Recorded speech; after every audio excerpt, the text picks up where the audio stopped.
Bismillahirrahmanirrahim. Alhamdulillahirabbil alamin. Alhamdulillahilladzi manna 'ala man yasha'u min 'ibadihi bi talabil 'ilmi asy-syar'i wa dzalika fadlullah yu'tihi man yasha'. Wallahu dzul fadlil 'azim. Wa sallallahu wa sallama 'alal qa'il man yuridillahu bihi khairan yufaqihu fid din. Wa 'ala alihi wa sahbihi wa man tabi'ahum bi ihsanin ila yaumiddin, amma ba'd. قال الله تعالى: أعوذ بالله من الشيطان الرجيم يرفع الله الذين آمنوا منكم والذين أوتوا العلم درجات. وقال النبي صلى الله عليه وسلم: من سلك طريقا يلتمس فيه علما سهل الله له به طريقا إلى الجنة. أحييكم بتحية الإسلام tahiyatan mubarakatan min indillah wa hiya assalamu alaikum warahmatullahi wabarakatuh. Alhamdulillah, masih kita bersyukur kepada Allah Subhanahu wa taala sekali lagi dengan taufiknya, hidayahnya dapat kita berada dalam satu majlis ilmi yang kita nak belajar akan hadis Nabi sallallahu alaihi wasallam bersama. Maka alhamdulillah, perjumpaan kita pada hari ini adalah kali yang ke-7 dan juga insya-Allah kita akan mula belajar sebuah kitab hadis. Kerana ada suara yang minta untuk kita pilih kitab, satu kitab hadis untuk kita baca setiap minggu bersama, mempelajari bersama, sehingga kalaulah Allah Ta'ala izin untuk kita akan habis kitab itu insya-Allah. Kitab hadis yang sebenarnya patut kita kena mengaji. Kita awal-awal mula-mula kita mengaji iaitu kitab 40 hadis Imam Nawawi rahimahullahu taala, ataupun kitab 40 hadis Imam Nawawi yang terkenal. Yang kitab 40 hadis ni sebenarnya setiap ataupun banyak daripada negeri Arab, budak-budak apabila dia ngapa Quran habis ni, kita mula-mula sekali mula nak ngapa selepas daripada habisnya ngapa Quran, iaitu 40 hadis Imam Nawawi. Dia dipanggil nama 40 hadis, tapi di dalam kitab itu tu ada semua 42 hadis. Dan juga kitab 40 hadis Imam Nawawi adalah kitab yang masyhur, terkenal oleh umat Islam. Imam Nawawi ni insya-Allah kita kalau ada peluang kita akan nak dengar sama. Kata hidup dia yang pendek sangat, umur dia 44 tahun ataupun 45 tahun tu Allah Subhanahu wa taala beri keberkatan yang banyak kepada dia. Sehingga dia tidak ada keluarga, dia tidak ada isteri, tidak ada anak. Dia mati dengan hal keadaan dia itu tu azab ataupun tidak kahwin, tidak berkeluarga lah. Tetapi kitab dia itu tu pada hari ini umat Islam seluruh dunia pakat mengapa kitab 40 hadis Imam Nawawi. Dah tahu banyak mana juta budak kanak-kanak orang Islam kita seluruh dunia, kitab 40 hadis, 42 hadis hanya saja duduk di dalam dada umat Islam sampai masa sekarang ni. Dan juga bukan hanya sebuah kitab itu saja, dan juga bukan hanya mengapa saja, tetapi kitab itu pun telah diterjemah oleh bahasa itu pun beratus-ratus bahasa seluruh dunia. Sama ada bahasa Thai sendiri, bahasa Inggeris, bahasa Cina, bahasa mana-mana bahasa telah diterjemah akan kitab 40 hadis Imam Nawawi rahimahullahu ta'ala. Tetapi kita akan pilih sebuah kitab lagi bagi Imam Nawawi selain daripada 40 hadis Imam Nawawi. Ada lagi kitab yang termasyhur, kitab yang terkenal dongdang. Bukan hanya 40 hadis Imam Nawawi saja, seperti kitab Riyadhus Salihin yang kita akan pilih untuk nak mengaji sama selepas daripada ni insya-Allah. Kitab ini pun terkenal juga. Yang mana pada hari ini kalau kita pergi negeri Arab baik, sehingga negeri kita sendiri pun kita rasanya tidak ada markas Islam, pusat Islam ataupun library ataupun maktabah hang semut Islam ataupun masjid orang Islam, melainkan kitab Riyadhus Salihin ini akan berada di dalam tempat itu. Orang Arab biasanya dia suka baca semasa saya duduk Urdun baik ataupun duduk di Saudi baik. Orang Arab dia suka nak baca kitab Riyadhus Salihin ini pada setiap selepas maya asar, setiap hari baca 2-3 hadis, 4 hadis kepada makmum dia. Itu kitab Riyadhus Salihin. Dan juga kitab Al-Azkar bagi Al-Imam An-Nawawi yang hipung hadis sakut dengan doa-doa dan juga zikir-zikir kepada Allah Ta'ala. Tetapi ikhwan hadirin majlis ilmi yang dikasihi sekalian, kitab yang kita akan nak pilih iaitu kitab Riyadhus Salihin min kalami Sayyidil Mursalin bagi karangan Al-Imam Nawawi rahimahullahu ta'ala, seorang tokoh ulama yang matinya pada tahun 676 Hijrah. 676 Hijrah, ulama yang bermazhab dengan Al-Imam, mazhab Al-Imam Syafi'i. Mazhab fiqh yang hebat yang duk dipegang di kawasan negeri kita Melayu ini, Thailand, Malaysia, Indonesia, Brunei, kawasan Asia ini ni, mazhab yang kita Melayu pegang itu mazhab Imam Syafi'i. Dan juga di antara ulama yang berpegang teguh ataupun jadi umdah pegangnya dalam mazhab Syafi'i iaitunya Al-Imam Nawawi rahimahullahu ta'ala. Kitab Riyadhus Salihin ini sebenarnya sekarang pun saya duk mengajar juga di stesen radio Bapu di Ta'awun Bangpu di Taning tu. Sampai sekarang lah ni 45 hadis yang dah baca. Tetapi insya-Allah saya rasanya patutnya kita ambil kitab ini baca di dalam masjid. Nanti insya-Allah. Sebenarnya saya pun tak sewi supa lah duk mengajar di Bapu dah. Majlis ini pula Riyadhus Salihin, tapi tak apa, insya-Allah saya akan mula kitab Riyadhus Salihin di sini dan juga akan tukar kitab di sana, guna kitab lain mengajar melalui stesen radio di sana insya-Allah. Bagi kitab Riyadhus Salihin ini adalah sebuah kitab yang berharga dan juga hebat, penuh dengan barakat dengan sebab Al-Imam An-Nawawi rahimahullahu ta'ala. Dan juga punya hadis dalam kitab ini din ribu-ribu hadis lah. 1000 hampir 2000 hadis. Mana kata kita akan guna masa yang banyak untuk bacanya hadis yang berada di dalam kitab ini demi sedikit-sedikit. Guna masa satu majlis boleh jadi 2-3 hadis ataupun 4 hadis dengan masa yang terhad di antara maghrib sampai isya ini. Kita akan belajar hadis yang telah disusung dalam kitab ini oleh Al-Imam Nawawi rahimahullahu ta'ala.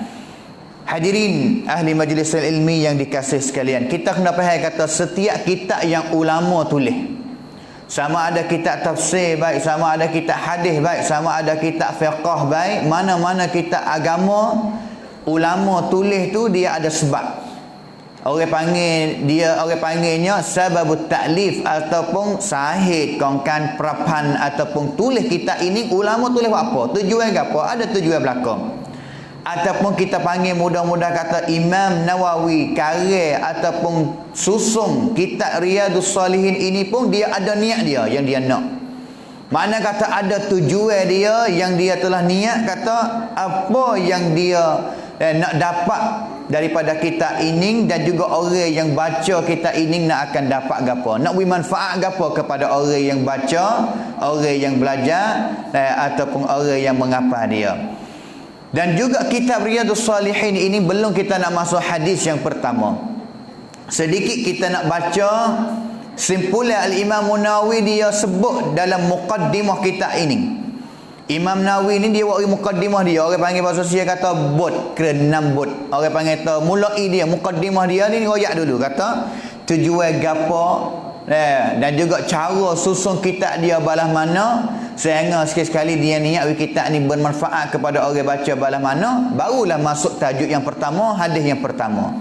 Sama juga dengan imam-imam yang lain, ulama-ulama yang lain, begitulah mereka akan mula dengan We tahu dulu kata tujuan tulis apa dan juga cara susun kitab dia balah mana. Kerana setiap kitab ni ada cara yang susun tak sama. Ulama ni dia pilih hadis pesening, ulama ni dia pilih hadis pesening, bilangan hadis tara ni, hak orang ni banyak sikit, hak ni kurang sikit. Dan juga selepas daripada Al-Imam An-Nawawi dia mula dengan Bismillahirrahmanirrahim dalam kitab ini. Mula dengan nama Allah Subhanahu wa taala. Dia kata faqad qala Allah taala, Allah taala telah firman di dalam Al-Quran, wa ma khalaqtul jinna wal insa illa liya'budun ma uridu minhum min rizqin wa ma uridu an yut'imun. Allah taala berfirman dalam Al-Quran bahawa aku tidak jadikan jin dan juga manusia melainkan beribadat kepada Allah Subhanahu wa taala. Dan juga Allah Ta'ala ayat lagi kata, aku tidak nak daripada kumpulan jin ataupun manusia, daripada kita. Sama ada rezeki yang kita nak balas kepada Allah Ta'ala, nak duit klik kepada Allah Ta'ala, kerana Allah Ta'ala menjadikan kita, ataupun kita nak makanan kepada Allah Subhanahu Wa Ta'ala, Allah Ta'ala tak say sama ada duit, sama ada makanan. Allah Subhanahu Wa Ta'ala nak daripada kita sebagai manusia dan juga jin yang Allah Ta'ala ciptakan hanya satu saja, iaitu beribadat kepadanya. Al-Imam An-Nawawi wari hadis ni mula-mula tujuan letak nak ayat kata wari ayat ni untuk nak peringatan kepada orang yang baca kitab ni, tahu bahawa kita semua manusia ini dijadikan hanya satu tujuan saja, iaitu beribadat kepada Allah Subhanahu wa taala. Tujuan yang satu saja. Hidup dalam dunia ini walaupun kita ada kerja lain. Ada kerja yang kita kena cari rezeki, kerja yang kena pergi tempat kerja, kerja yang kita kena bercara kepada anak isteri kita, kerja yang kena bercara kepada ahli kampung kita, tetapi yang paling jadi asasi sekali, tujuan yang penting, yang orang panggil yang awal sekali, iaitu ibadat kepada Allah Subhanahu wa taala. Boleh jadi dalam dunia ini kita ada kerja banyak, ada tugas banyak, tetapi kena ingat yang paling dahulu yang kita kena letak yang tinggi sekali, iaitu ibadat kepada Allah Ta'ala. Hak lain itu adalah benda yang jadi wrong sahaja.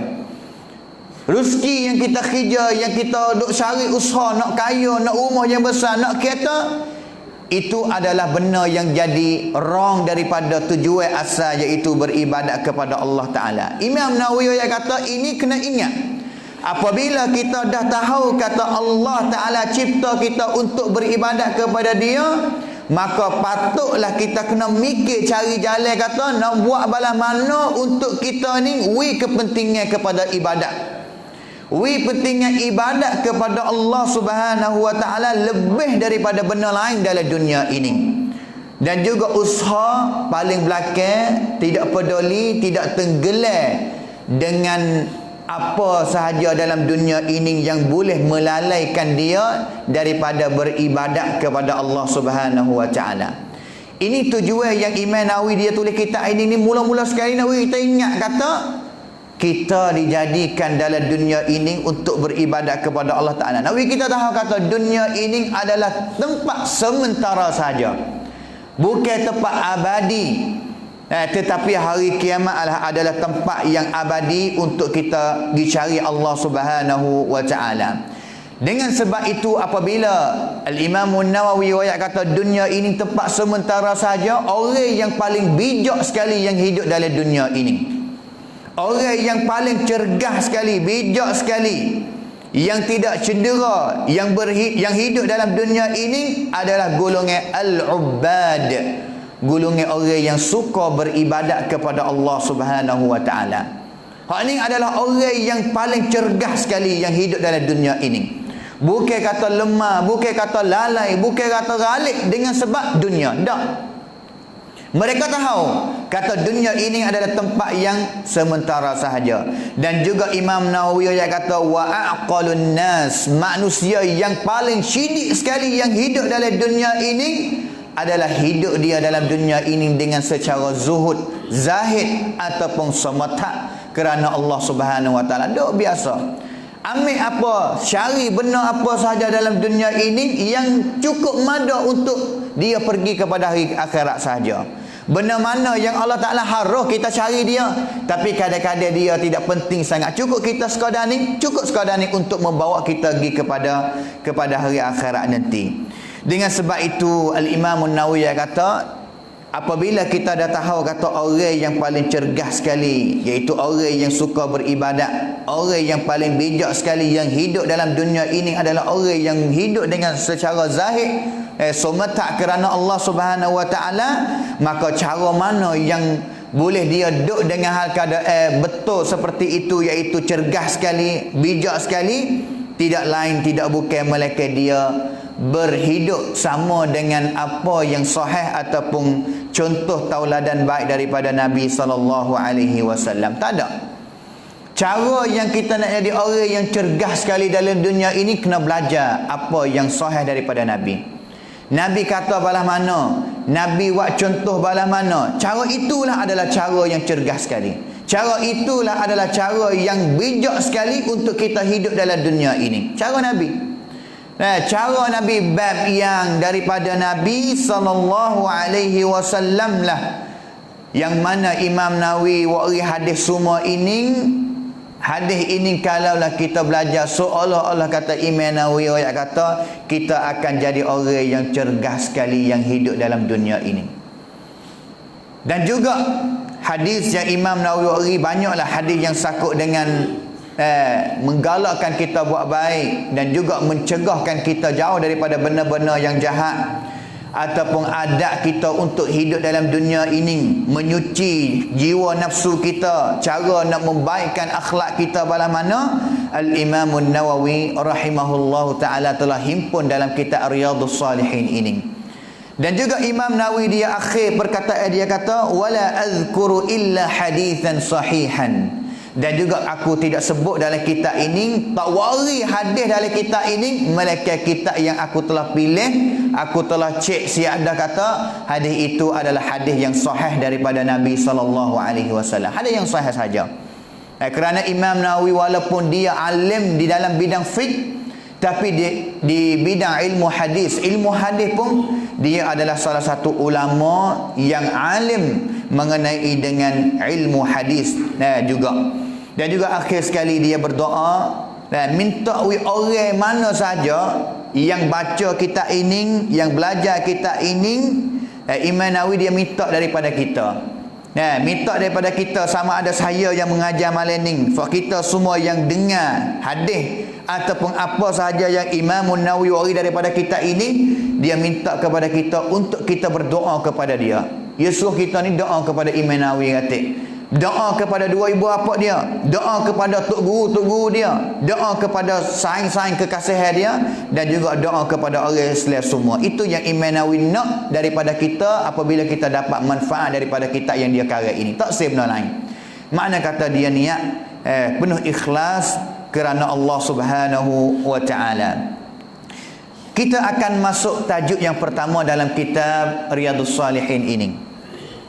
Kitab Riyadhus Salihin yang sakut dengan akhlak, dengan cara yang kita nak cuci hati kita, sama ada dalam hati kita ataupun tubuh badan kita. Tajuk mula-mula sekali yang Imam Nawawi dia wari kecek hipung hadis sakut dengan tajuk mula-mula ini, iaitu dia tak nama tajuknya Babu al-Ikhlas wa Ihdarin Niyyah fi jami'il a'mali wal aqwali al-barizati wal khafiyah. Ataupun salah satu tajuk yang sakut dengan ikhlas kerana Allah Ta'ala dan juga mengadakan niat pada setiap amalan. Ada niat pada setiap amalan, sama ada amalan itu di segi ataupun mengenai dengan perbuatan kita, gerak-geri kita ataupun cakap perkataan kita. Sama ada yang nampak tengok zahir ataupun yang tak nampak tengok. Ini nama tajuk yang Imam Nawawi rahimahullahu ta'ala dia letak. Dengan sebab itu kita akan baca hadis yang Imam Nawawi susung pada awal-awal ini mengenai dengan niat, mengenai dengan ikhlas kerana Allah Subhanahu wa taala, dan juga akan mari tajuk yang kedua, yang ketiga, yang keempat seterusnya. Hadis yang Imam Nawawi wa'ri semua dalam bab ikhlas ataupun niat ini ni sebanyak 12 hadis. Boleh jadi kita baca tak habis pada hari ini, tapi kita akan usaha baca dia sekadar kita mampu dengan masa yang terhad. Tetapi belum Imam Nawawi nak wa'ri hadis mengenai dengan niat, dia wa'ri dulu.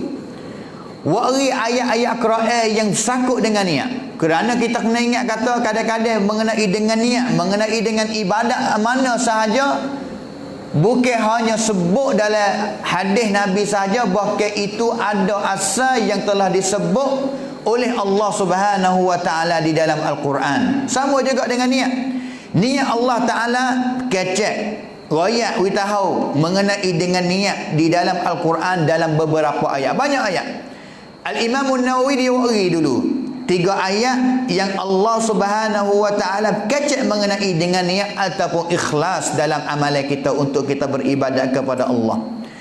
Ayat yang pertama Al-Imam Nawawi rahimahullahu taala warinya iaitu a'udzubillahi minasyaitonir rajim. Wama umiru illa liya'budullaha mukhlishina lahuddin hunafa'a wa yuqimus salata wa yu'tuz zakah wa dzalika dinul qayyimah. Allah Ta'ala firman di dalam Al-Quran, dan juga tidak suruh kepada mereka untuk mereka beribadat kepada Allah Subhanahu wa Ta'ala, mereka ibadat dengan hal keadaan ikhlas kepada Allah Subhanahu wa Ta'ala. Sama ada mereka semaya wa yuqimus salah wa yu'tuz zakah, bayar zakat, wa dzalika dinul qayyimah, itulah adalah agama yang benar. Ayat ni cerak kata Allah Subhanahu wa taala suruh ibadat kita. Tujuan kita yang hidup dalam dunia ini hanya beribadat kepada Allah Taala. Yang pertama sekali, apakah ibadat? Ibadat, kita kena ingat kata maksud ibadat ataupun makna ibadat iaitu kullu ma yuhibbuhu Allah wa yardahu. Setiap perkara yang kita buat, benda itu sangat dikasihi oleh Allah Subhanahu wa taala dan juga Allah Taala redha. Segala ibadat iaitu segala perbuatan yang kita buat Allah Taala suka dan juga Allah Taala redha. Mana-mana ibadat, mana-mana perbuatan, sama ada amalan kita, gerak-geri kita ataupun perkataan kita. Kadang-kadang kita dok faham kata ibadat hanya sembahyang, ibadat hanya bayar zakat, ibadat hanya baca Quran. Kadang-kadang benda-benda biasa saja yang kita dah buat semua ikut benda baik. Benda yang baik, tetapi kalaulah kita buat benda itu untuk nawi Allah Taala kasih, untuk nawi Allah Taala redha, itu dipanggilkan kata akhlak. Itu dipanggilkan kata ibadat kepada Allah Subhanahu wa taala. Dengan sebab itu orang salafus salih dulu, orang dulu tu, dia tahu kata niat ni adalah benda yang penting. Ulama yang kata an-niyatu tijaratul ulama. Niat adalah kereng makan bagi orang yang berilmu, lebih-lebih lagi orang yang beriman. Kereng makan mana apa? Guna niat ini untuk nego dia dengan Allah Subhanahu wa taala.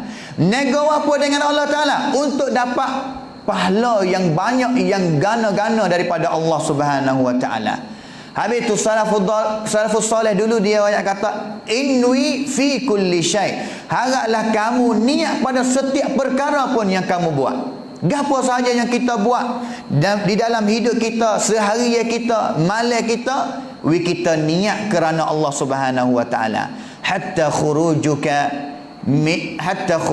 ilal kunasah, sehingga mung nak tubik daripada rumah mung untuk nak tahu siapa di depan rumah. Nak ambil siapa yang ada dalam rumah, kita tahu siapa depan rumah. Wimu niat kerana Allah Subhanahu wa taala. Niat kata aku ni kita tahu siapa kerana Allah, kerana suka suci, kerana Allah Taala suka benda cuci, suka cuci, tak suka benda yang cemar, boleh pahala. Orang yang dia tahu harga niat ini ni, dia akan buat 24 jam dia itu tu penuh dengan niat, sehingga 24 jam itu dia dapat pahala daripada Allah Subhanahu wa taala. Nak tidur yang biasanya tidur ini jadi adat kita. Kita kena beza kata amalan kita, gerak-geri kita yang kita buat dalam sehari kita ini dia ada dua jenis.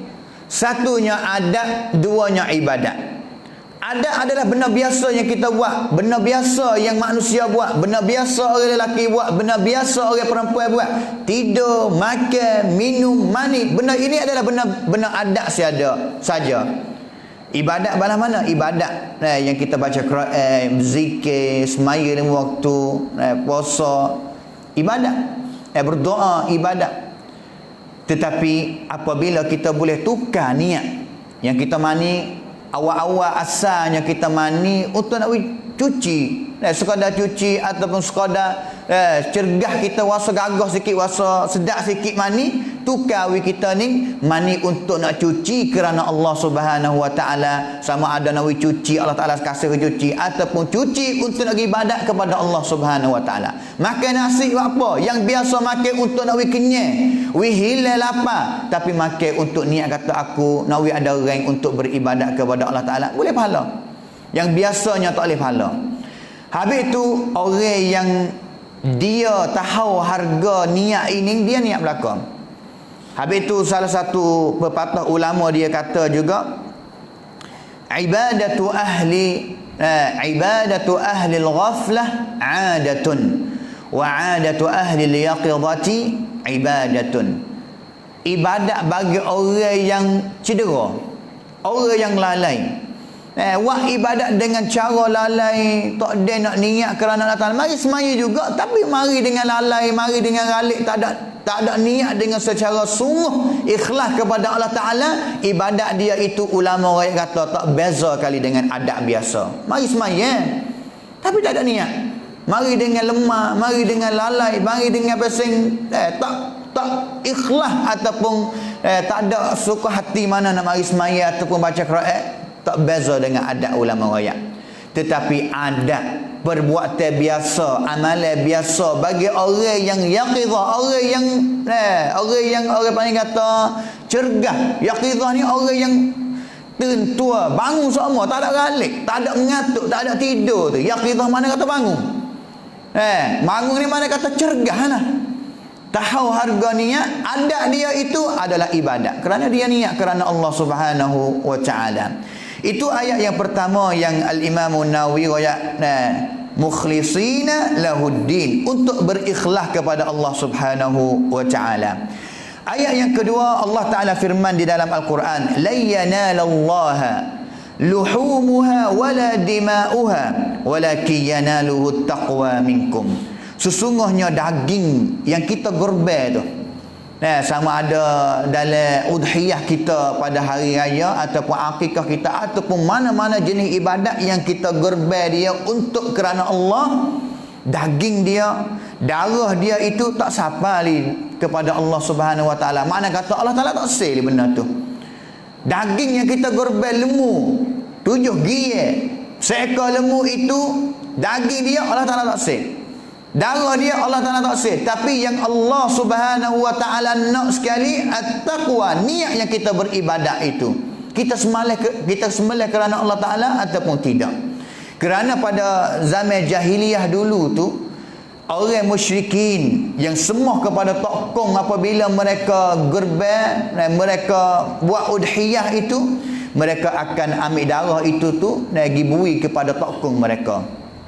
Sehingga orang musyrikin ataupun orang yang telah masuk Islam, mereka royak kepada Nabi SAW kata, orang musyrikin dia buat kepada Tuhan, darah kepada Tuhan, mereka tokong dia, maka kita rasa nak atik. Sehingga sekali ayat ini turun kepada Nabi dan juga kepada sahabat, kata Tuhan tak sel darah, tak usah ambil lah darah kita wai kepada Allah Ta'ala, tak usah ambil daging lagi tawai kepada Allah Ta'ala. Tetapi yang Allah Ta'ala suruh untuk kamu berudhiyah, kurban ini, untuk Allah Ta'ala nak tilik, tengok kata niat balas mana yang berada di dalam hati kamu. Itu nak tunjuk kata ikhlas yang Allah Subhanahu Wa Ta'ala nak tilik tengok.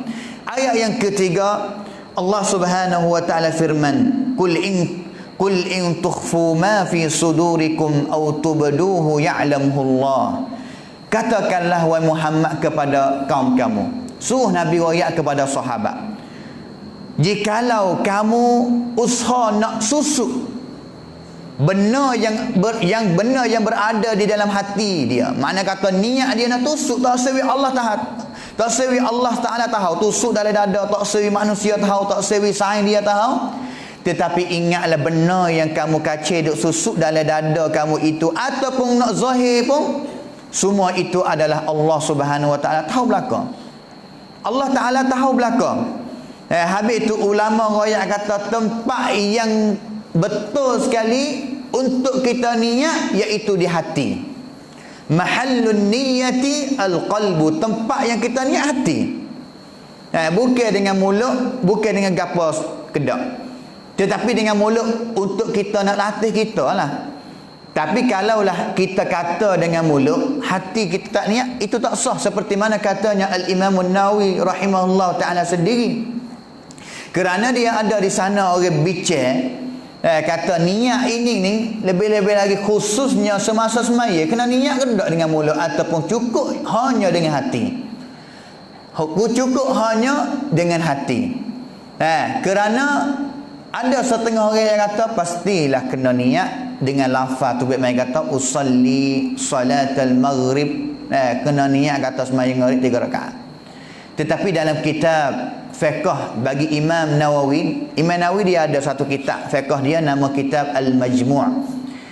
Dia kacik khah mengenai dengan niat dalam sembahyang. Dia yang kata tak apalah, yang pada asalnya tidak ada hadis riwayat mana walaupun satu daripada sahabat yang Nabi SAW ajar kepada sahabat suruh niat dengan mulut semasa nak sembahyang. Tapi kalau kita kecek betul-betul ni, tak boleh jadilah Nabi nak sulit tusuk, tak saya hajar kepada sahabat kerana semaya satu hari 5 kali. Tak song sahabat seorang mana tak dengar hadis itu daripada Nabi. Kalau Nabi hajar kepada sahabat kata, "Hei sahabatku, belum mau nak semaya, kena niat dengan mulut dulu." Kalau Nabi hajar suruh, nascaya hadis itu sampai kepada kita kerana Nabi semaya itu tu 5 waktu sehari, dan juga Nabi maya nak hari sehingga Nabi wafat. Tetapi tidak ada hadis yang diriwayat daripada Nabi SAW. Kerana niat-niat itu duduk di hati. Niat itu duduk di hati, dan juga Allah Subhanahu Wa Taala tahu apa yang telah diniat dalam hati kita. Dengan sebab itu Imam Nawawi kata, tak apalah kalau siapa yang nak niat dengan mulut. Siapa yang nak niat dengan mulut, tapi yang paling penting sekali, yang paling wajib sekali, dia kena niat dengan hati. Kalaulah dia niat dengan hati dan juga dia niat dengan mulut, okey sembahyang. Dan juga kalaulah dia niat dengan hati tapi mulut dia tak niat, okey juga, sah juga. Tetapi apabila dia tak niat dalam hati dia tapi hanya niat dengan mulut, hati tak niat, tak sah ibadat itu, seperti mana Al-Imam An-Nawawi rahimahullahu ta'ala kata. Kerana di sana kalau kita nak cek dengan secara detail tu, dia ada riwayat yang telah riwayat itu daripada Imam Syafi'i. Imam Syafi'i riwayat kata ibadat semaya ni tak serupa dengan ibadat lain seperti puasa, seperti mana-mana zakat. Kerana ibadat semaya ni kena mula dengan zikrullah, kena zikir kepada Ta'ala. Dan juga orang belakang mari tafsir kata zikrullah yang Imam Nawawi sebut itu iaitu niat. Bahkan salah tafsiran itu yang tafsir perkataan Imam Syafi'i rahimahullahu ta'ala. Yang paling pentingnya yang kita patut kena niat dalam hati kita. Tak usah bimbang kata niat dalam hati kita yang tak keluar tu mari di suara itu bimbang takut Allah Ta'ala tahu, tak usah bimbang. Kerana Allah Ta'ala kata, in tukhfu ma fi sudurikum aw tubduhu ya'lamhu Allah. Nak niat tu baik mari derah ataupun nak suara qahar pun Allah Ta'ala tahu. Itu ayat Quran yang Imam Nawawi rahimahullahu ta'ala wa'ri untuk jadi muqaddimah. Kita akan masuk hadis yang pertama. Hadis yang pertama yang Imam Nawawi wari bubuh dalam kitab dia, kerana ulama dia ambil penting juga. Setiap kitab ni kita ingat kata kitab ni mula dengan hadis mana, kitab ni mula awal dengan hadis mana. Kerana tunjuk kata hadis mana yang dimulai oleh tuan kitab, tunjuk kata hadis itu penting. Ulama kita ingat kata Bukhari mula hadis mula-mula dalam kitab dia hadis gapo, Imam Nawawi hadis gapo, Imam Muslim hadis gapo. Tetapi hadis yang Imam Nawawi rahimahullahu ta'ala mula kitab dia ini dengan hadis yang sakut dengan niat. Hadis yang pertama dalam kitab Riyadhus Salihin, dan juga dia adalah kitab yang pertama di dalam kitab Sahih Bukhari juga mengenai dengan niat yang kita akan baca. Hadis yang pertama, an Amiril Mu'minin Abi Hafsin Umar bin Al-Khattab bin Nufail bin Abdul Uzza bin Riyah bin Abdullah bin Qurab bin Razah bin Adi bin Ka'ab bin Lu'ay bin Ghalib Al-Qurashi Al-Adawi radhiyallahu anhu qala sami'tu Rasulullah sallallahu alaihi wasallam yaqul innamal a'malu binniyat wa innama likulli imri'in ma nawa فمن كانت هجرته إلى الله ورسوله فهجرته إلى الله ورسوله ومن كانت هجرته لدنيا يصيبها أو امرأة ينكحها فهجرته إلى ما هاجر إليه متفق على صحته رواه الإمامان المحدثين أبو عبد الله محمد بن إسماعيل بن إبراهيم ابن المغيرة بن بزدزبة الجعفي البخاري وأبو الحسين مسلم ابن حجاج بن مسلم القشيري النيسابوري رضي الله عنهما في صحيحيهما اللذين هما أصح الكتب المصنفة. Itu hadis yang pertama yang Imam Nawawi wari dengan secara hebat dia hadisnya pertama. Wari habis. Sama ada hadis ini yang penting dan juga sebut habis. Keturunan sahabat yang sudi riwayat hadis ni, dengar hadis ni daripada Nabi Umar ibn Khattab, riwayat habis keturunan dia. Bakar dia tu wari habis ben. Sehingga suk di mana, dan juga sehingga orang yang riwayat hadis ni bagi Imam Bukhari dan juga Imam Muslim pun sebut keturunan dia itu dengan secara habis juga. Yang kata Imam Nawawi pentingnya dengan hadis ini. Yang pertama sekali hadis ini riwayat daripada Amiril Mukminin. Ini adalah gelaran. Gelaran ini makna dia apa? Amir, ketua, Al-Mu'minin bagi orang yang beriman, sekalian orang yang beriman. Ketua bagi orang yang beriman. Sebenarnya untuk jadi faedah kepada kita, gelaran ini orang mula-mula sekali dapat gelaran ini iaitu Umar ibn Khattab. Kalaulah kita ingat kata Nabi SAW mati, siapa jadi khalifah ganti? Abu Bakar As-Siddiq. Nabi mati, Abu Bakar jadi khalifah ganti Nabi 2 tahun. Tapi gelaran Abu Bakar itu tu tak panggil Amirul Mukminin. Masa tu panggil gelaran kepada Abu Bakar Khalifatu Rasulillah sallallahu alaihi wasallam, khalifah Nabi. Berganti Nabi SAW. Kerana Nabi mati, dialah sebagai pengganti. Selepas Abu Bakar mati, baru naik Umar ibn Khattab jadi khalifah yang kedua. Gelaran pertama sekali dipakai iaitu kepada Umar, sehingga selepas daripada tu Uthman jadi khalifah. Selepas Umar mati, panggil Amirul Mukminin Ali bin Abi Talib pun panggil Amirul Mukminin juga. Tapi orang yang tak panggil Amirul Mukminin Abu Bakar. Dan juga gelaran hanya pakai dengan dia Khalifatul Rasulillah sahaja. Orang lain tak pakai gelaran ini, kerana dia dah sebagai orang pengganti. Umar ibn Khattab, gelaran yang pertama yang Imam Nawawi Amirul Mukminin, ketua kepada sekalian orang yang beriman. Abi Hafsin, Abi iaitu maksud bapa. Hafsin, walaupun Umar dia ada anak tina dia nama Hafsah, tetapi dimaksud sini ni bapa kepada Hafs, bukan bapa kepada Hafsah. Hafsah ni kalau kita teringat, dia adalah anak kepada Umar dan juga dia adalah isteri kepada Nabi SAW. Dia adalah satu daripada 11 orang isteri Nabi, Hafsah binti Umar radhiyallahu anhuma. Tetapi Abi Hafsin di sini, Hafs makna kata singa. Singa dan juga Hafs ini bapak singa. Apa panggil bapak singa kepada Umar? Kerana Umar ni kita maklum terkenal kata dia adalah sahabat yang paling baikkan. Umar ni baikkan. Semenjak belum dia nak masuk Islam, baikkan. Selepas daripada masuk Islam pun baikkan. Dan juga semasa Nabi SAW mati, baikkan. Setiap masa dia baikkan. Dia semua. Panas semua. Habis tu gelar dia Abi Hafsin. Dia marah. Dia nak marah kepada adik dia. Sebenarnya awal-awal dia nak bunuh Nabi. sebelum nak masuk Islam. Tapi nak pergi bunuh Nabi, jumpa dengan Nuaim, tak silap dia seorang sahabat. Tanya kata, "Hei Umar, nak pergi mana?" "Aku nak pergi uridu qatla Muhammad." Aku nak pergi bunuh Muhammad. Nak marah kepada Muhammad tu. Nuaim dia kata, "Belum mu nak pergi bunuh Muhammad ni, mung pergi kira dengan adikmu dulu dah. Adik betina mu tu masuk Islam, turut dah agama Muhammad."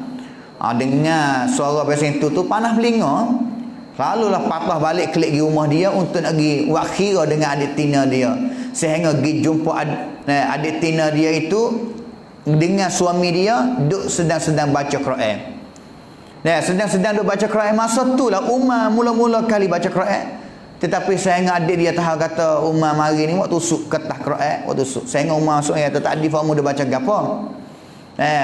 Adik dia tak royak, tak mengaku. Tanya soalan yang kedua, "Adakah kamu masuk Islam turut agama Muhammad?" Tak mengaku juga. Tapi sehingga akhir sekali tahu, dia tapa adik dia. Tapi sehingga akhir sekali dia nak tengok kertas yang baca tadi, kertas gapo. Ambil mari. Adik dia kata, "Mu tak boleh pegang Quran kerana mu ni jadi orang musyrik, orang yang tak masuk Islam lagi." Dan juga orang musyrikin ni Allah Taala yang kata najis, cuma tak boleh pergi Quran. Adik dia kata, "Mu kena pergi mani, kena pergi mi asmaya, kena pergi orang panggil kata ambil asmaya dan juga masuk Islam dulu barulah boleh pergi." Sehingga dia masuk Islam dengan sebab itu. Tapi nak yang kata Umar ni baikkan. Dengan sebab itu orang panggil gelar dia kata Abu Hafsin, Umar bin Al-Khattab. Umar bin Al-Khattab bin Nufail bin Abdul Uzza bin Riyah bin Abdullah bin Qurat bin Razah bin Adi bin Ka'ab bin Lu'ay. Tu bakal dia. Tu orang Arab dia kelebihan dia ini, dia ingat keturunan dia. Kerana orang Arab tu hawi khasaih, khapisik kepada orang Arab ni, dia wi pentingnya dalam nak mengapa, nak ingat keturunan kita. Kalau kita tanya hari ni, saya royak kepada anak murid kata, "Cuba bagi bila 5 orang daripada tok nenek fakmu ni ingat tak?" Tak ingat. Saya diri tak ingat. Dan juga saya rasanya fak kita sini pun tak ingat juga. Saya Mukhlis, Mustafa, Arifin, Ahmad, 4 orang ya. Sekadar tu, tapi tengok hak dia ni berapa orang. Iman Nawawi habis. Dan juga kita fati, tok nenek dia dah tahu yang ke-berapa lah, bin Ka'ab bin Lu'ay. Lu'ay itu ulama yang kata keturunan dia itu bin Lu'ay bagi Umar itu dijumpa dengan keturunan Nabi. Mana kata baka Umar ni mari jalan sama dengan baka Nabi. Mana kata waris-waris dengan Nabi jugalah. Jumpa keturunan Umar dengan keturunan Nabi di mana? Di Lu'ay, tok nenek dia yang nama Lu'ay bin Ghalib. Kalau Nabi pun kalau kita pergi tengok Muhammad bin Abdullah bin Abdul Muttalib bin terjumpa sub di Lu'ay itu sama dengan Umar. Terjumpa dengan Umar Al-Qurashi, baka Quraisy, Mekah, Arab Mekah asal, dan juga daripada kabilah Al-Adawi radhiyallahu anhu. Umar kata balas mana tentang hadis ni? Umar yang kata, "Sami'tu, aku dengar sendiri dengan telinga aku daripada Nabi SAW, bahawa Nabi bersabda, Nabi berkata kepada aku, innamal a'malu binniyat, sesungguhnya amalan itu duk dengan niat. Amalan itu duk dengan niat, kenyukap niat. Wa innama likulli imri'in ma nawa, dan juga sesungguhnya bagi setiap orang itu dia akan dapat seperti mana dia niat." Ulama duk bincang kata, dua pepatah ini makna tulah yang sama ataupun mana tak serupa. Ada yang ulama yang kata hak tulah ya, setiap amalan duk dengan niat, dan juga dia akan dapatkan jaran itu turut niat dia yang dia buat. Bala mana kalau niat baik boleh baik, kalau niat jahat boleh jahat. Tetapi yang paling betul iaitu innamal a'malu binniyat makna lain, wa innamal likulli imri'in ma nawa makna lain. Nabi orang kata sesungguhnya amalan itu duk dengan niat. Itu adalah sebab orang panggil asbab. Sebab yang nak berlaku amal ni dengan niat. Tak boleh jadi kita nak buat gapo satu kerja, sama ada kerja dunia ataupun kerja akhirat, tak ada niat tak boleh. Misalnya kita yang kata, "Amu coba makan nasi, jangan niat." Tak boleh buat. Kerana nak jalan pergi makan nasi dalam dapur tu kena niat dah. Kata aku nak pergi dapur makan nasi dan juga makan. Habis itu satu amalan yang dibuat oleh manusia, sama ada adat ataupun ibadat, tak melari daripada niat. Kena ada niat. Tetapi apabila ada niat, setiap amalan yang ada niat, Allah Ta'ala nak nilai sekali lagi, kata niat dia ini balas mana, kerana Allah ataupun tidak. Kalau kerana Allah Ta'ala, ambil pahala lagi. Tapi kalau buat amalan dengan tidak ada niat, orang Arab kata la yuta, tak kuasa satu orang nak buat kerja gapo dengan tanpa niat. Kita keluar daripada masjid, pergi naik motor nak keluar rumah, niat ke tak? Niat. Kerana kita keluar daripada masjid, kita tak niat kata nak start motor nak keluar rumah. Kalau pergi naik motor dengan tak niat, tak boleh jadi. Tak berlaku dulu lah amalan itu, kerja itu. Habis tu niat penting. Dan juga wa innama likulli imri'in ma nawa, bagi setiap orang itu akan dapat seperti mana dia niat. Itu orang panggil dalam bahasa Arab kata natijah, pull-up yang dia dapat daripada niat dia. Mula-mula sebab yang nak berlaku satu kerja kena ada niat. Tetapi niat tu kena mari cek sekali lagi, kata niat tu balas mana. Kalaulah molek, bolehlah molek daripada Allah Ta'ala pahala. Kalaulah tak molek, maka bolehlah dosa daripada Allah Subhanahu wa Ta'ala. Faman kanat hijratuhu ila Allah, Nabi ayat lagi kata, sesiapa yang dia berhijrah. Hijrah ni mana apa? Hijrah ni iaitu berpindah daripada satu tempat pergi kepada satu tempat. Kita panggil kata hijrah. Tetapi hijrah yang bermaksud, yang diguna, yang Allah dan juga Rasul nak, iaitu kita pindah lari diri daripada tempat yang penuh dengan maksiat, tempat yang penuh dengan syirik kepada Allah Ta'ala, pergi tempat yang lebih baik daripada itu.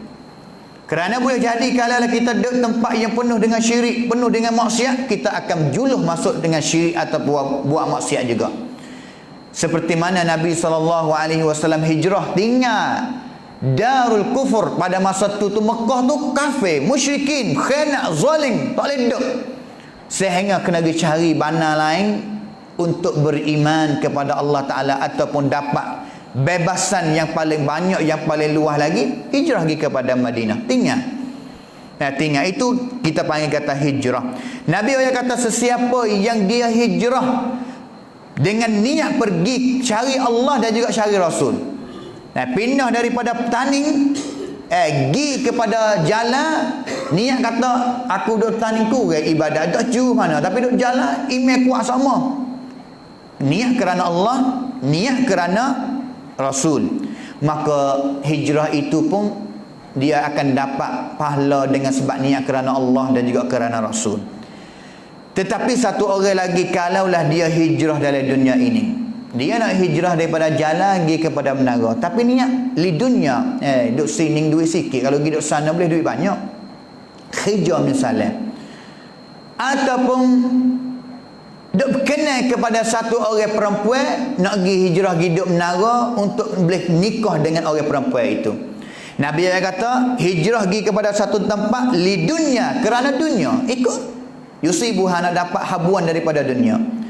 Awim ra'atin, ataupun hijrah pindah pergi kepada satu tempat kerana kenal kepada satu orang perempuan yang dia harap nak nikah dengan orang perempuan itu. Maka niat dia pindah hijrah itu tu dengan niat itu. Kalau niat kerana nak boleh duit, boleh duit. Kalau niat untuk nak boleh nikah dengan orang tina, boleh orang tina. Tak boleh pahala daripada Allah Subhanahu wa Ta'ala. Itu nak kata dengan niat. Niat yang Allah Subhanahu wa Ta'ala nak tengok. Ini contoh yang Nabi pilih mari satu amalan hijrah. Ambil qiyas lah, benda lain, ibadat lain, mari qiyas. Semaya, adakah kita kerana Allah, kerana Rasul, ataupun kerana dunia, ataupun kerana nak tunjuk kepada orang lain. Qiyas lah. Baca Quran, puasa, ataupun ibadat mana-mana. Hadis ini muttafaqun, yang telah diittifaq, metik orang panggil kita sepakat, kata dia adalah hadis yang sahih. Kerana dia adalah hadis yang telah diriwayat oleh dua orang imam daripada tokoh ulama hadis yang hebat. Yang pertamanya Al-Imam Al-Bukhari dalam kitab sahih dia, yang kedua Al-Imam Muslim dalam kitab sahih dia. Yang mana kitab sahih dua-dua orang ini Imam Nawawi kata adalah kitab yang paling sahih sekali selepas daripada Al-Quran. Kitab yang dikarang oleh manusia, kitab yang dikarang oleh manusia, susun oleh manusia. Tidak ada kitab mana yang paling sahih selepas daripada Al-Quran melainkan kitab Sahih Bukhari dan juga kitab Sahih Muslim. Itu hadis yang pertama, hadis yang kita baca mengenai dengan niat. Pergi kepada hadis yang seterusnya. Hadis yang seterusnya, hadis yang kedua. An Ummil Mu'minin Ummi Abdillah Aisyah radhiyallahu anha qalat qala Rasulullah sallallahu alaihi wasallam yaghzu jayshun al-Ka'bah فإذا كانوا ببيداء من الأرض يخسف بأولهم وآخرهم قالت يا رسول الله كيف يخسف بأولهم وآخرهم وفيهم أسواقهم ومن ليس منهم قال يخسف بأولهم وآخرهم ثم يبعثون على نياتهم متفق عليه هذا لفظ البخاري. Hadis ini adalah hadis yang kedua yang Imam Nawawi bagi. Semua 12 hadis. Hadis yang kedua ini riwayat daripada seorang sahabat tina, orang perempuan ataupun isteri Nabi sendiri dan juga anak tina kepada Abu Bakar As-Siddiq iaitu Aisyah radhiyallahu anha. Gelar yang sebut di sini yang pertama sekali Ummul Mukminin, mak kepada sekalian orang yang beriman. Gelar isteri Nabi, setiap isteri Nabi sebelah orang panggil Ummul Mukminin belaka. Kerana Nabi seolah-olah kata bapa kepada sekalian orang yang beriman, dengan sebab itu isteri Nabi semua itu dipanggilkan kata Ummul Mukminin, mak sekalian orang yang beriman. Ummul Mukminin Ummu Abdillah, mak kepada Abdullah. Aisyah ini adalah isteri nombor 3 kepada Nabi. Nabi nikah dengan Khadijah, Khadijah bujang, dan juga ada anak bersama dengan Khadijah ni orang. Khadijah mati, barulah Nabi SAW nikah orang yang kedua iaitu Saudah. Selepas daripada itulah Nabi baru nikah dengan Aisyah radhiyallahu anha, dengan semasa Aisyah umur 9 tahun. Dan juga umur 9 tahun baru duduk sekali bersama dengan Nabi SAW. Aisyah radhiyallahu anha tidak ada anak. Tidak ada anak bersama dengan Nabi. Dan juga selepas daripada Nabi mati ini dalam Islam tak boleh nak orang yatim lain ni mari nikah dengan isteri Nabi, tak boleh. Itu adalah hukum dalam agama Islam. Dengan sebab itu Aisyah tidak ada anak. Apa gelar mari di sini kata Ummu Abdillah, mak kepada Abdullah, bahkan dia tidak ada anak. Jawab dia, kerana benarnya ada pendapat lah katanya Aisyah ni telah mengandung bersama dengan Nabi dan juga dia niat nak tak anak Abdullah, tapi gori dia tak ada anak.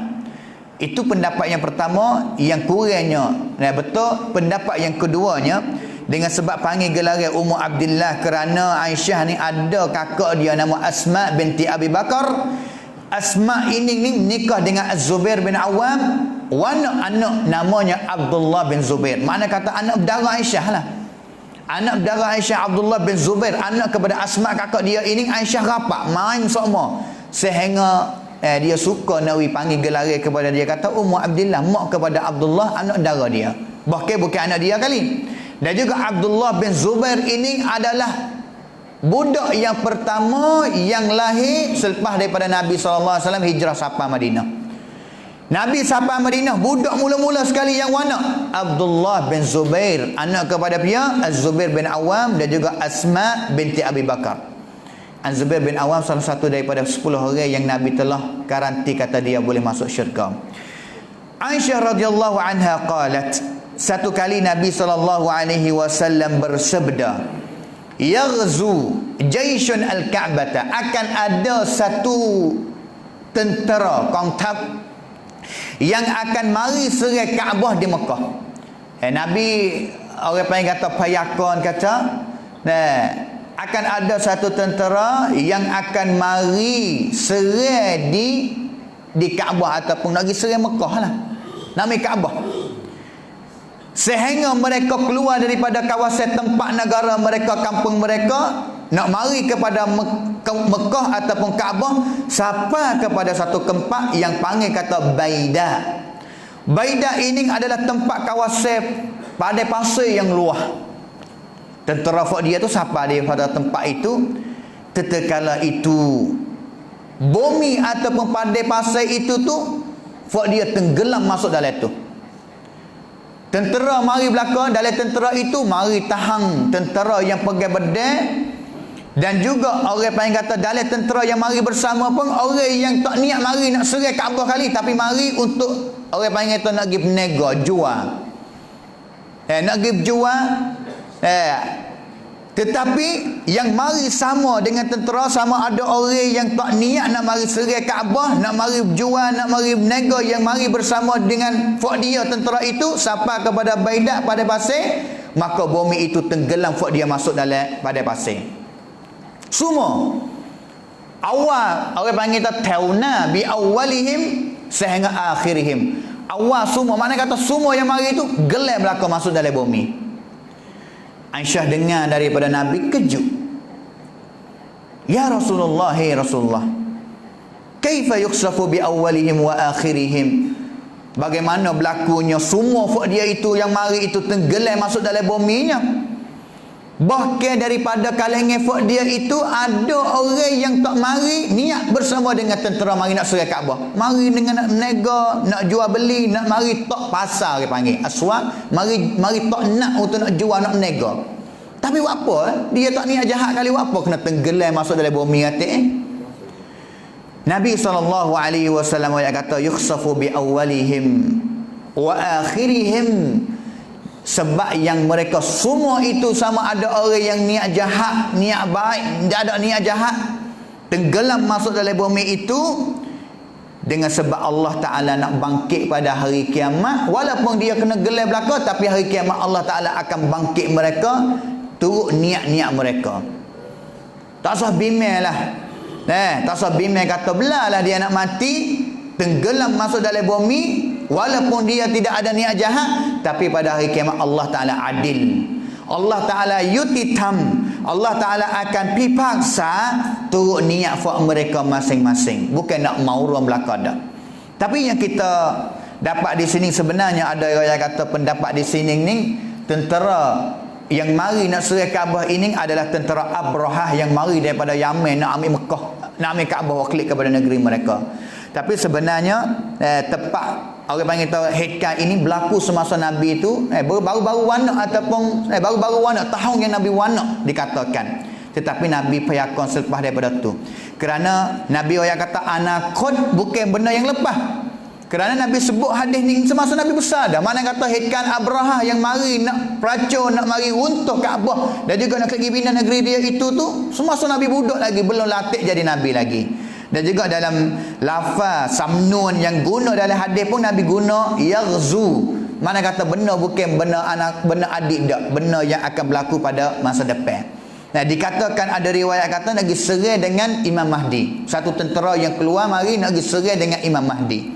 Tetapi yang paling pentingnya yang kita dapat daripada hadis ini ni, kerana sesungguhnya dalam dunia ini ni yang kita dapat daripada hadis ni, jangan kita masuk dekat ataupun saing dengan orang yang tak jujur. Kerana kumpulan orang yang dia tidak niat jahat, yang turut mari ni, kerana dia saing dengan orang yang tak jujur lah, seolah-olah tak gitu. Tapi tak apalah, kalaulah dia kena binasa dalam dunia ini dengan sebab dia saing dengan orang yang tak jujur, tapi pada hari kiamat Allah Ta'ala akan hisab, akan buat kira turut niat dia. Tetapi yang kita dapat ibrah pengajaran daripada hadis ni, jangan kita saing dengan orang yang suka buat maksiat, suka yang buat jahat. Kerana orang yang dia buat jahat, buat dosa besar, buat dosa kecil, buat maksiat, sebab benda jahat dalam kampung, dalam tempat mukim, Allah Ta'ala akan binasa. Dan juga Allah Ta'ala telah elak kata binasa kalung tut Allah Ta'ala yang nak turun ini bukan hanya kepada orang yang buat jahat saja. Wattaqu fitnatan la tusibanna alladhina zalamu minkum khassah. Bukan orang yang zalim saja, tetapi kadang-kadang orang yang jujur pun kena juga binasa itu terhadap dia. Habis itu seperti Covid-19 ini. Apa kita jumpa kata orang berjubur ramai mati, ulama mati di negeri Jordan sebab Covid, ulama mati di Sudan, ulama mati di Mesir Covid. Juru ke tak? Juru. Tetapi nak royak kata satu bala yang Allah Ta'ala turun tu kadang-kadang dia pun tak sayang kali dengan orang jahat. Tapi satu bala yang Allah nak turun seperti Covid hari ni seluruh dunia, bukan satu tempat, satu kampung saja. Tetapi kadang-kadang orang yang berjuru tu tak selamat juga. Nah, tak selamat juga. Tetapi pada hari kiamat Allah Ta'ala tak zalim. Allah Ta'ala akan bangkit setiap orang menurut dia akan kira dengan niat dia itu. Nah, itu yang kita dapat daripada hadis yang kedua. Hadis yang ketiga insya-Allah, hadis yang terakhir yang pendek insya-Allah. An Aisyah radhiyallahu anha qalat qala an-nabiy sallallahu alaihi wasallam la hijrata ba'da al-fath walakin jihadun wa niyyatun wa idza istunfirtum fanfiru muttafaqun alaih wa ma'nahu la hijrata min Makkah li'annaha sarat dar al-Islam. Hadis ini lagi riwayat daripada Aisyah radhiyallahu anha. Dia dengar daripada suami dia, iaitu Nabi SAW bersabda, tidak ada lagi hijrah selepas daripada ini ataupun selepas daripada Mekah dibukakan. Nabi SAW hijrah pergi kepada Madinah. Nabi duduk di Madinah selama 7 tahun, baru kelik pergi Mekah, baru buka Mekah. Kerana Nabi SAW tinggal Mekah dah, bukan tinggal selalu dah. Kerana tempat Mekah ini adalah tempat yang Nabi lahir, tempat yang turun wahyu, tempat yang ada Kaabah, tempat yang dibina oleh Nabi Ibrahim AS. Maka Nabi usaha cari jalan untuk nak ukar Mekah yang sebenarnya adalah tempat tauhid, beribadat kepada Allah Ta'ala, tetapi pada masa itu penuh dengan syirik. Nabi usaha cari jalan untuk mari buka negeri Mekah. Selepas dari buka negeri Mekah pada tahun yang ke-8, tahun yang ke-8 pada bulan Ramadan, Nabi buka Mekah. Dan juga Nabi i'lan kata selepas daripada ni tak ada arah hijrah. Maksud kata hijrah daripada Mekah pergi kepada negeri lain. Kerana negeri Mekah pada masa buka itu telah jadi negeri Islam, jadi negara Islam. Tetapi selepas daripada Nabi SAW hijrah pergi kepada Madinah, tahun yang pertama, sehingga belum sampai Nabi buka Mekah itu tu, kelebihan bagi orang yang hijrah daripada Mekah pergi kepada Madinah, dia akan dapat pahala besar daripada Allah. Tetapi apabila buka, tak pasti dah kena hijrah, kerana dia adalah Darul Islam ataupun negara Islam. Tetapi yang ada selepas daripada ni, Nabi kata jihad semakin ada lagi, niat semakin ada lagi. Apabila orang mengajak kamu, panggil kamu untuk bersama dalam satu peperangan, maka haraplah kamu ni keluar bersama. Fanfiru, pergi perang bersama. Yang kita nyok dalam hadis ni iaitu walakin jihadun wa niyyatun. Selepas daripada jihad ada lagi. Nah, berlawan dengan seteru Islam yang nak, orang panggil kata, yang nak memadamkan agama Islam, yang nak mematikan agama Islam, jihad berada lagi, dan juga niat yang baik ada lagi. Niat yang baik berada lagi. Tapi hijrah di sini Mekah pergi Madinah habis dah. Pahala itu habis dah. Tapi kalaulah negeri lain, duduk di negeri kafir, nak hijrah mari Madinah, boleh lagi kalaulah niat kerana Allah Subhanahu Wa Taala. Tapi pahala tak samalah niat daripada hijrah Mekah negeri Madinah. Kerana dia adalah hijrah seperti mana hijrah Nabi SAW. Tapi nak kata, hijrah ataupun niat semakin ada lagi untuk kita niat segala amalan perbuatan kita sampai kepada kiamat, yang kita boleh guna niat ini yang baik untuk kita himpun ganjaran pahala yang kita dapat daripada Allah Subhanahu wa Ta'ala. Itulah kita rasanya cukup pada hari ini. 3 hadis daripada tajuk Al-Ikhlas mengenai dengan niat kita akan sambung pada minggu depan insya-Allah Subhanahu wa Ta'ala. Maka pada hari ini cukup sekadar insya-Allah. Waffaqanallahu wa iyyakum lima yuhibbu yardah. Wa sallallahu ala nabiyyina Muhammad wa ala alihi wa sahbihi ajma'in. Subhana rabbika rabbil izzati amma yasifun wa salamun alal mursalin walhamdulillahi rabbil alamin. Wassalamualaikum warahmatullahi wabarakatuh.